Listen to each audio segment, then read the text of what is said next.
வணக்கம். நான் உங்கள் மோகனா. தினத்தந்தி 9/8/2025 சனிக்கிழமை. இந்த சனிக்கிழமைனாலே இளைஞரணி எல்லாமே வரும். அதே மாதிரி முகவரியும் வரும். இளைஞரணியும் வரும், முகவரியும் வரும். அதுல வீடு இளைஞர் மலர் வரும். அதே மாதிரி முகவரின்ற ஒரு டைட்டிலும் வரும். அதாவது இப்போ வீடு கட்டுறதை பற்றி பார்ப்போம். இங்கே பாருங்கள், வாங்க செய்திக்குள்ளார போகலாம். புது வீடு கட்டமைப்பு, அதன் பராமரிப்பு. கல்யாணம் செய்துபார், வீட்டை கட்டிப்பார். அதாவது அந்த காலத்துல சொல்லுவாங்க அந்த பழமொழி. ஒரு சொல், அதாவது என்று ஒரு சொல் வழக்கு உண்டு. அதன்படி வீடு கட்டுவது என்பது துல்லியமாக திட்டமிடு முடிக்க வேண்டிய ஒரு விஷயம். அதை எடுத்து அந்த வீட்டை சரியான கால அவகாசத்தில் முறையாக பராமரிப்புகளை செய்ய வேண்டியது அதைவிட முக்கியமான விஷயம். இந்த 2 விஷயங்கள் குறித்தும் கட்டுமான பொறியாளர்கள் தெரிவிக்கும் ஆலோசனைகளை இங்கே பார்க்கலாம். வீட்டில் போர்டிகோ பகுதி அதிகம் பயன்படுத்தப்படும் என்பதால் வழுக்கும் தன்மையற்ற ஆண்டி ஸ்கிட் ஃப்ளோர் டைல்ஸ் ஆர்டிஸ்ட் டைட்டில் பதிக்கலாம். சமையல் அறையை ஆள் அருகில் இல்லாமல் சற்று தள்ளி அமைத்துக் கொள்வதால் மிக்சி போன்ற மின் சாதனங்களில் சத்தம் ஆளில் கேட்காது. அதனால் தொலைபேசியில் பேசும்பொழுதும் தொல்லைகளும் ஏற்படாது.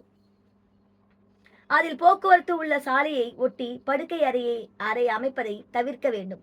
ஏனென்றால் வாகனங்களின் ஆரன் ஒலி கண்டிப்பாக படுக்கை அறையில் அதாவது அமைதியான சூழ்நிலையை பாதிக்கும். வெளிப்புற படிக்கட்டுகள் அமைக்கும் போது அகலம் அதிகமாகவும் உயரம் குறைவாகவும் அமைக்க வேண்டும். அப்போது தான் அனைவரும் ஏறி இறங்க வசதியாகவும் கால் வலி ஏற்படாமல் இருக்கும். வீட்டில் அனைத்து அறைகளிலும் செய்யப்பட்டுள்ள எலக்ட்ரிக்கல் பணிகள் மற்றும் வயர்கள் ஆகியவை மிகச் சரியாக பொருத்தப்பட்டிருப்பது ஒரு முறை 2 முறை சரிபார்ப்பது முக்கியம். ஸ்டோர் ரூமில் தேவையான பான்கள் அலமாரிகள் அமைப்பது அவசியம். தேவைக்கேற்ப மற்ற ஸ்டோரேஜ் விஷயங்களையும் அந்த அறையிலேயே அமைத்துக் கொள்ள வேண்டும். அப்போது தான் மற்ற அறைகள் சுத்தமாக இருக்கும்.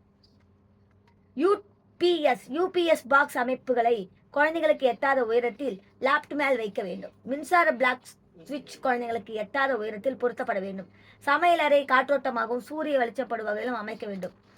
பாத்திரம் கழுவும் கிங்சிங் அதிக உயரம் இல்லாமல் குறைவான உயரத்துடன் அமைக்க வேண்டும். கட்டப்பட்ட வீட்டின் பராமரிப்பு முறைகளை பொறுத்தவரை சுவர்களில் விரிச்சல் ஏற்பட்டால் உடனடியாக அதனுடைய காரணத்தை கண்டறிந்து சீர்படுத்த வேண்டும். இத்துடன் விரிச்சல் தகுந்த சிமெண்ட் கலவையை பூசி அடைப்பது முக்கியம். இல்லாவிட்டால் காற்றில் உள்ள ஈரப்பதம் அல்லது மழைநீர் அதற்குள் சென்று அந்த விரிசல்களுக்கு பாதிப்பை ஏற்படுத்தி விடும். வருடத்திற்கு ஒரு முறை செப்டிக் டேங்கை சுத்தம் செய்துவிட வேண்டும். வீட்டில் உள்ள பாத்ரூமிற்கு வெளியே உள்ள சின்ன குப்பை தொட்டி வைப்பதன் மூலம் ஸ்டியூ பேப்பர்கள், நாப்கின்கள், மூடி போன்றவற்றை எளிமையாக அகற்றலாம். Water champ, over head tank ஆகியவற்றை நீண்ட நாட்களுக்கு கழுவாமல் விடக்கூடாது.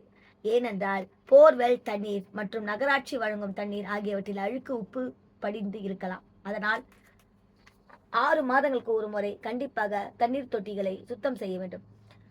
பால்கனி, மேல்மாடி, படிக்கட்டு ஆகிய இடங்களில் மத்தலான ஆண்ட் பார்கள், அதாவது கைப்பிடிகள் அமைக்கப்பட்டிருந்தால் அகற்றி ஒரு ஏற்பாடுகள் கவனமாக பார்த்து கொள்ள வேண்டும். வீடுக்குள்ளுக்குள்ளேயே மதிக்கப்பட்டுள்ள டைட்டிலில் விரிசல் அல்லது உடைந்திருந்தால் அதை நடவடியாக மாற்றவும்.